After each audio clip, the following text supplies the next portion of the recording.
ሰላም እንዴት ናችሁ የቻናሌ ቤተሰቦች እንደምን ቆያችሁ? እግዚአብሔር ይመስገን እኔ ደህና ነኝ። እንዲሁም የቻናሌ ቤተሰብ ያልሆናችሁ ሰዎች ካላችሁ ቻናሌን ሰብስክራይብ በማድረግ የቻናሌ ቤተሰብ እንሁኑ።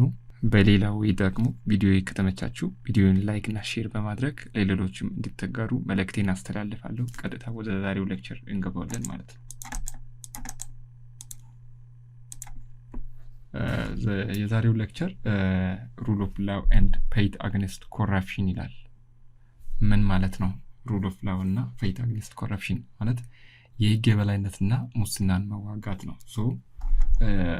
እስከ ዛሬ ድረስ ማለትም በግሬድ 11 10 9 ሁሉም ላይ ሩል ኦፍ ላው ጋር ፋይት አጋንስት ኮራፕሽንን አስተያየን ነው የመጣ ነው።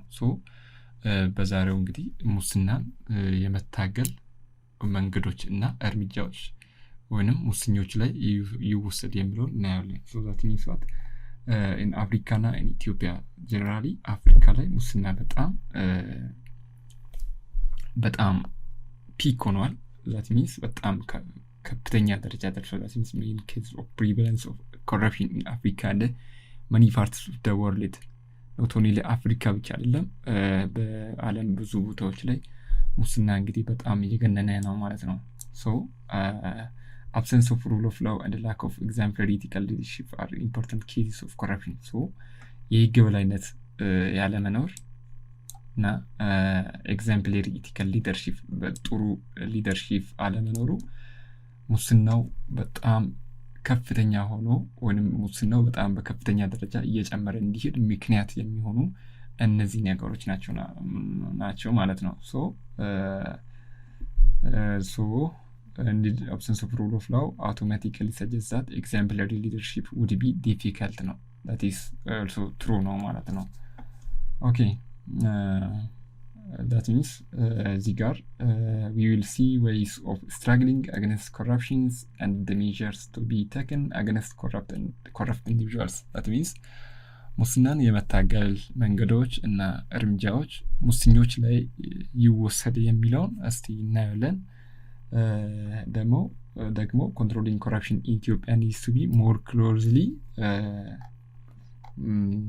linked with good governance and strong civil societies. that means በኢትዮጵያ ያለውን ሙስና መቆጣጠር የበለጠ ከመልካም አስተዳደርና ከጠንካራ ሲቪል ማህበራት ጋር የተገናኘ በቅርበት መስራት እንዳለበትም እዚህ ጋር ያስቀምጥልናል ማለት ነው።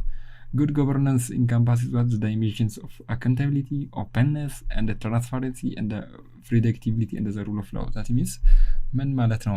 መልካም አስተዳደር የተጠያቂነት፣ የግልጽነት፣ የመተንበይና የህግ የበላይነትን ያጠቃልላል። that means good governance እስካለ ድረስ ምን አለ? accountability አለ፣ openness and transparency አለ ማለት ነው።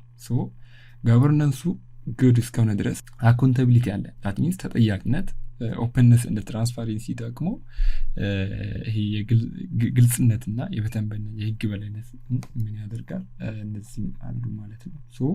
ሙስናን ለማጥፋት የግድ በመጀመሪያ ላይ good governance መኖር አለበት። good governance እስካለ ድረስ ደግሞ ባለስልጣናቱ የመንግስት ሰራተኛው ወይንም በኃላፊነት ላይ ቁጭ ብሎ የሚሰሩ ሰዎች ለሰሯቸው ነገር ኃላፊነት እስካላቸው ድረስ ተጠያቂ እስከሆኑ ድረስ ሰማዋት ሙስናውን መቀነስ እንችላለን። በሀገራችን በጸረ ሙስና ትግል ውስጥ ልንጠቀምባቸው የሚገቡ አንዳንድ መንገዶች የሚከተሉት ናቸው። እንግዲህ አንደኛው ፕሪቨንቲቭ አፕሮች ወይንም የመከላከያ ዘዴ ማለት ነው። ይህ አካሄድ ህገ መንግስቱና ሌሎች ህጎች በሚሰጡት የመከላከል ሚና ላይ ያተኩራል። this is what preventive approach የምንለው ማለት ነው። ሁለተኛ ላይ ምን አለ? curative approach ይባላል። curative approach እንግዲህ ቅሬታዎችን መቀበል፣ የሙስና ጉዳዮችን መመርመር እና ሙስኞችን ለህግ ማቅረብን ይጨምራል ወይም ያካትላል ማለት ነው። እና ብልሹ ባህሪ በአገር በዜጎችና በመንግስት ላይ የሚፈጸም እኩይ ተግባር ከመሆኑም በላይ ኢሞራላዊ ነው ተብሎ ስለሚታመን ሊቀጣ ይገባል ማለት ነው። ያ ሙሰኛ ወንም ይሄን ብልሹ አሰራር የሰራ ወንም እየሰራ የተገኘ አካል እንግዲህ በሚገባ ሊቀጣ ይገባል ማለት ነው። ብልሹ ባህሪን ለመከላከል የሚደረገው የማስተካከያ እርምጃ ፈጣንና ውጤታማ መሆን አለበት። ማለት ኮሬክቲቭ ሜዠር አግኒስት ኮራፕት ቢሄቪየር ሹድ ቢ ኢሚዲየት ኤንድ ኢፌክቲቭ መሆን አለበት ማለት ነው። ምን ማለት ነው? ብልሹ ባህሪን ለመከላከል የሚደረገው የማስተካከያ እርምጃ ፈጣንና ውጤታማ መሆን አለበት። እንግዲህ individual citizens are victims of corruption ምን ማለት ነው? ግለሰብና ዜጎች የሙስና ሰለባ ናቸው፣ የሙስና መንስኤና ፈጣሪዎችም ናቸው ተብሎ ይገመታሉ ማለት ነው። ለምን? ከህዝብ ለህዝብ ወይንም ከሰው ለሰው ሙስና ስለሚሰራ ግለሰብና ዜጎች የሙስና ሰለባም ናቸው፣ የሙስና መንስኤና ፈጣሪዎችም እነሱ ናቸው ማለት ነው። they are also kids and the perpetrators of corruption. Therefore, solution to avoid corruption lies with citizens. እና ስለዚህ ሙስናን ለማስወገድ መፍትሄው የዜጎች ነው ማለት ነው። ስለዚህ ዜጎች ናቸው ማስወገድ የሚችሉት፣ ሙስና እንዳይሰራ ማድረግ የሚችሉት ዜጎች ናቸው። ሙስናን አለመስራት፣ ሙስናን መቃወም፣ ሙስና ሲሰራ ለህግ በማጋለጥ እንግዲህ ዜጎች ሙስናን ማስወገድ ይችላሉ ማለት ነው። ዜጎች ህገ መንግስቱን ማክበር፣ ታማኝና እውነተኛ መሆን አለባቸው። በዕለት ተዕለት ተግባራቸው በተቻለ መጠን ሙስናን ለመዋጋት ዝግጁ መሆን አለባቸው ማለት ነው። ሆነስትና ትሩስፉል መሆን አለባቸው ማለት ነው።